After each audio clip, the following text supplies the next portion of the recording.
우리를 도우시는 예수님, 이 세상을 살아가는 수많은 사람들이 고단하고 힘든 인생길을 걸어가고 있습니다. 지금 우리 주변을 돌아보면 물가가 너무 뛰고 또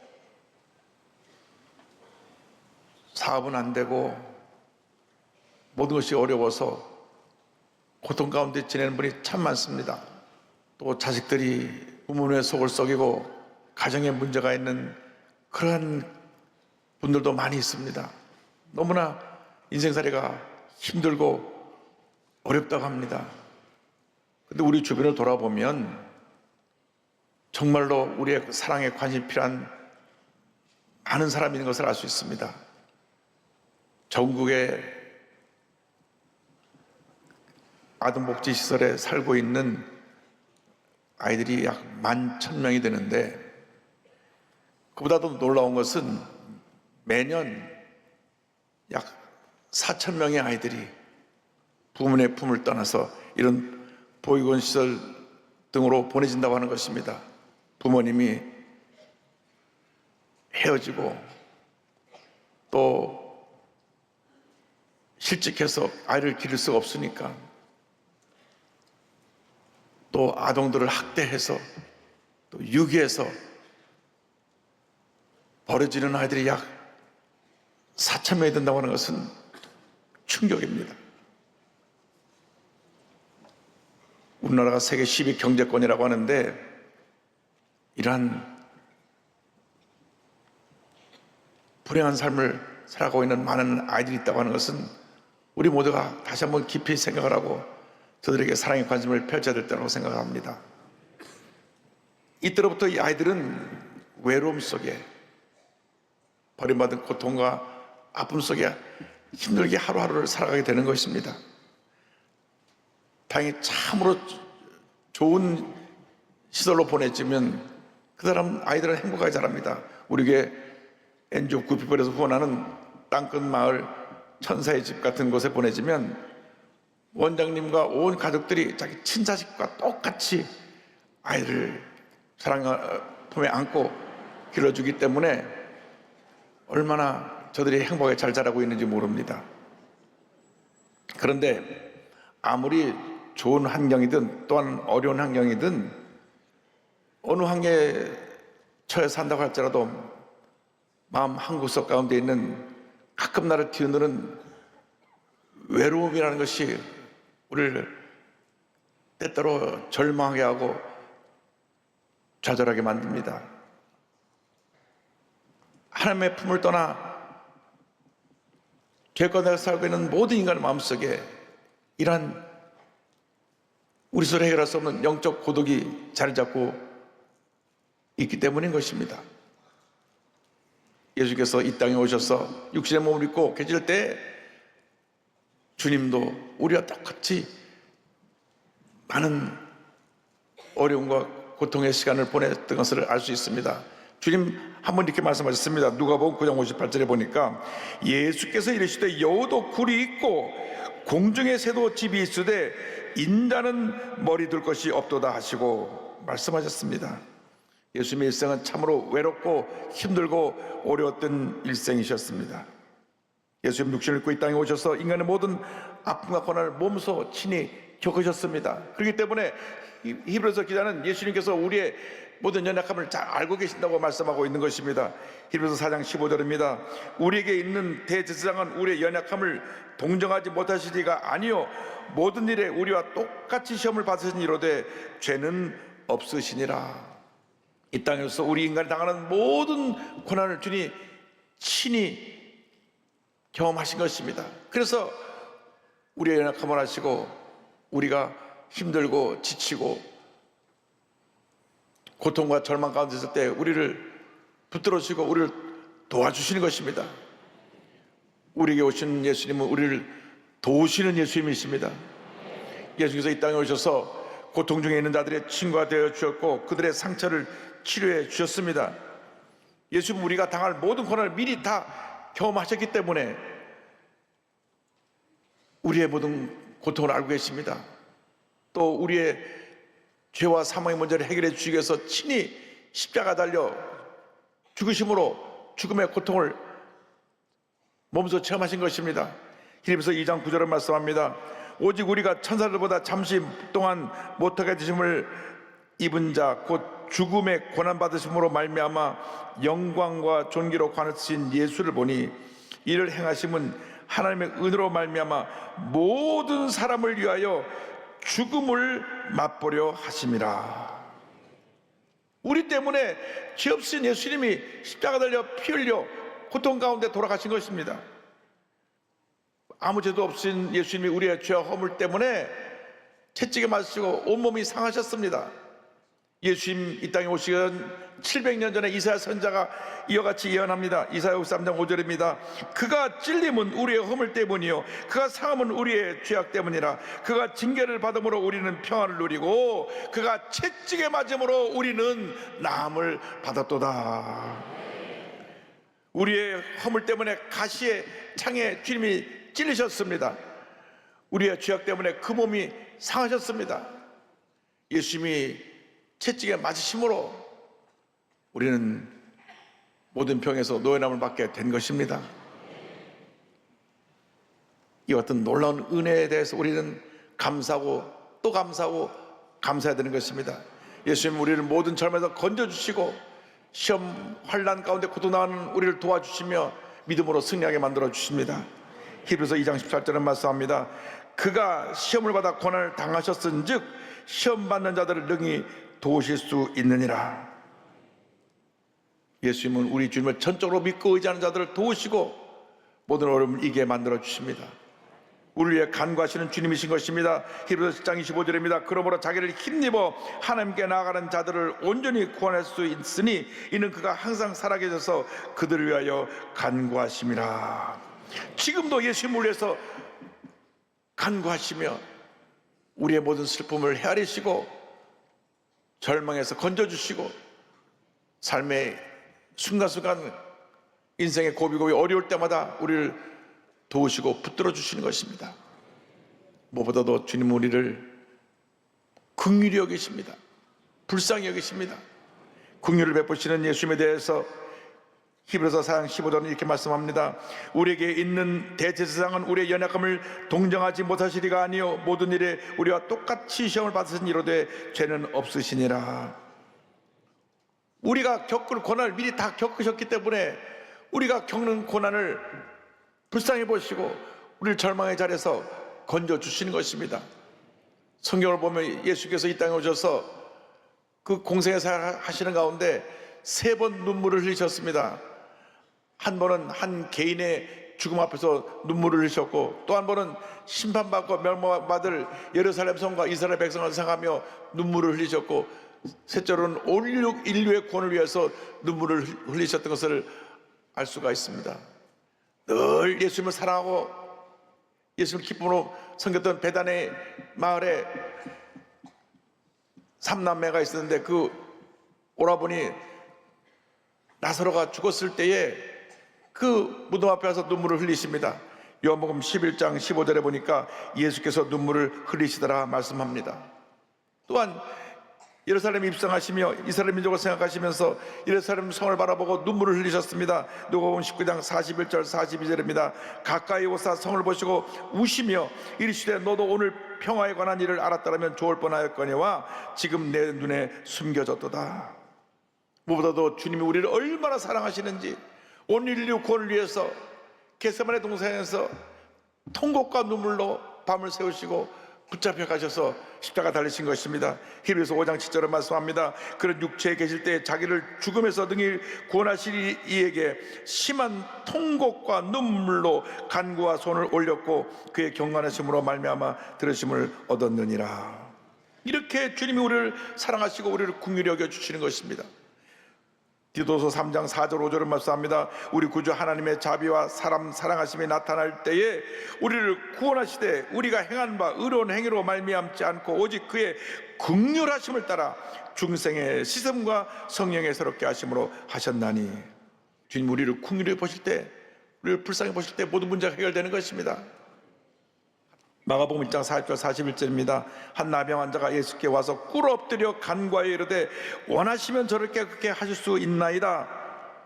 예수께서 불쌍히 여기사 손을 내밀어 그에게 대시며 이르시되 내가 원하노니 깨끗함을 받으라 하시니 그 순간 병이 완전히 고침을 받았습니다. 사람들은 나병 환자가 오면 피해 멀리 떨어지고 도망을 가는데 예수님 오히려 예수께 나온 나병 환자를 손을 대시며 불쌍히 여기시고 그 병을 고쳐주신 것입니다. 이것이 예수님의 사랑입니다.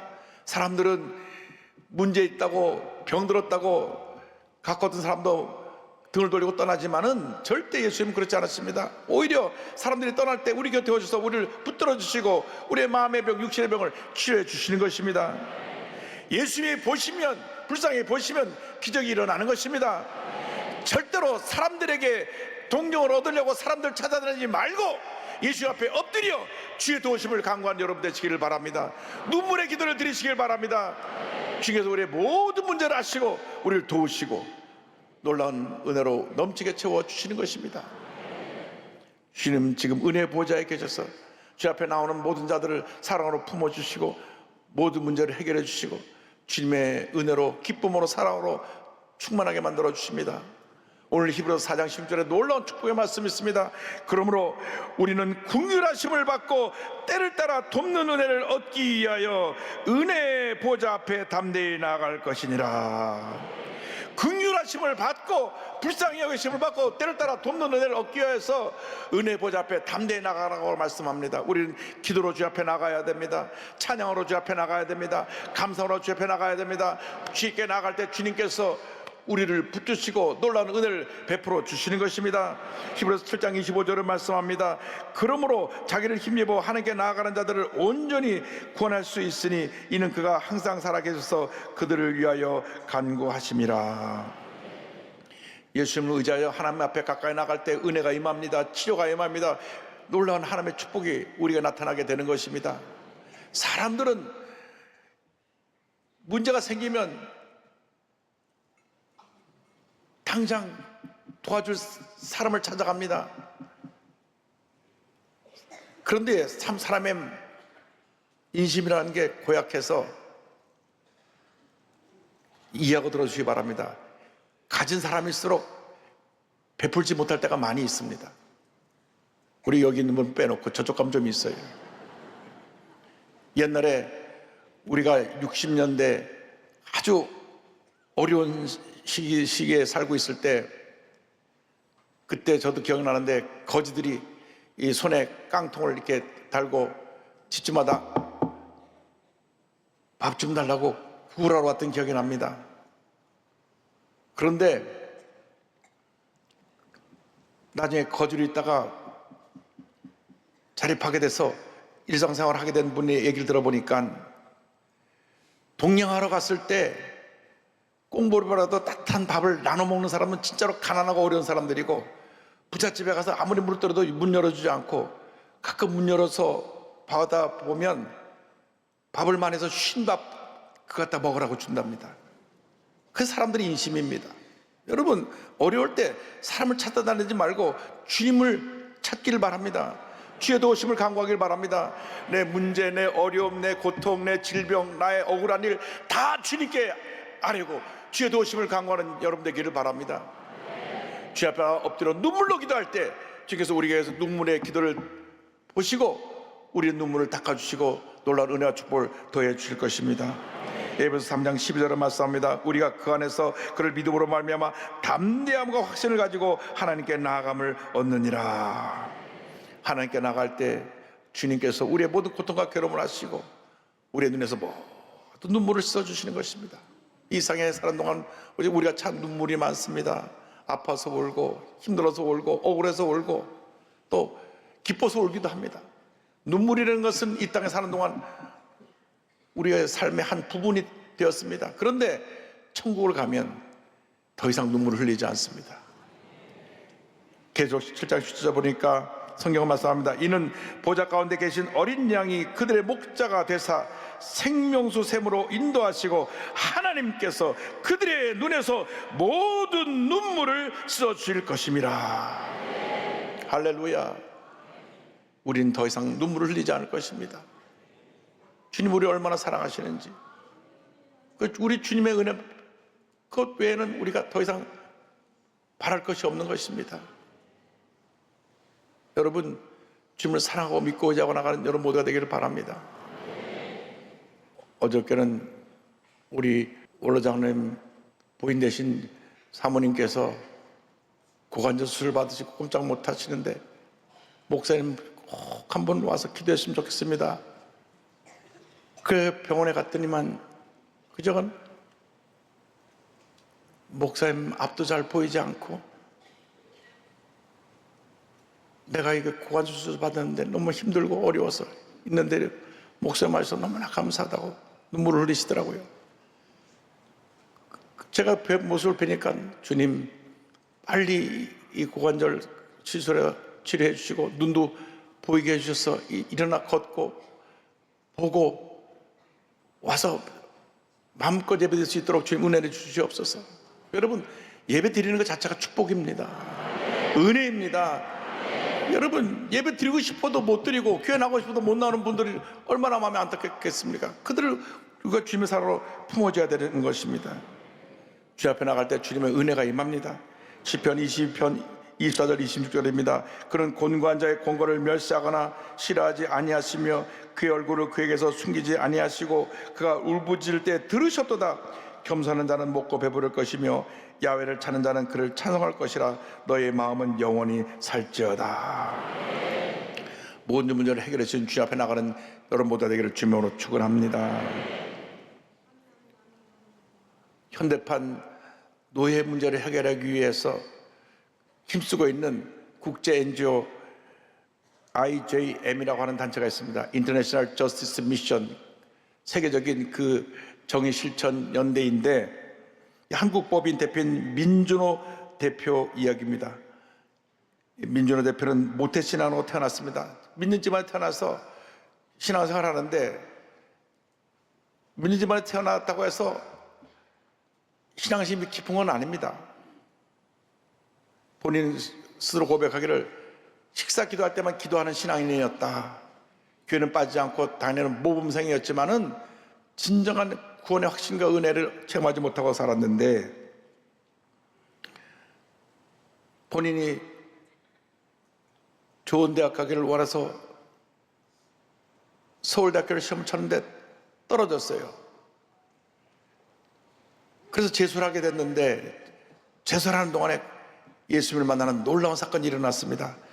1995년 6월달 아버님의 생신을 당해서 백화점에 선물을 사러 가는데, 와이셔츠를 사려고 하는데, 그 당시는 지금처럼 카드로 다 결제하지 않고 현금 결제할 시대였기 때문에 돈이 좀 부족해갖고 현금 인출기가 있는 1층으로 내려갔는데 또 현금 인출기에 사람이 쭉 서 있어요. 그래서 백화점 건너편으로 건너갔는데 그 순간 백화점이 와르르 무너졌습니다.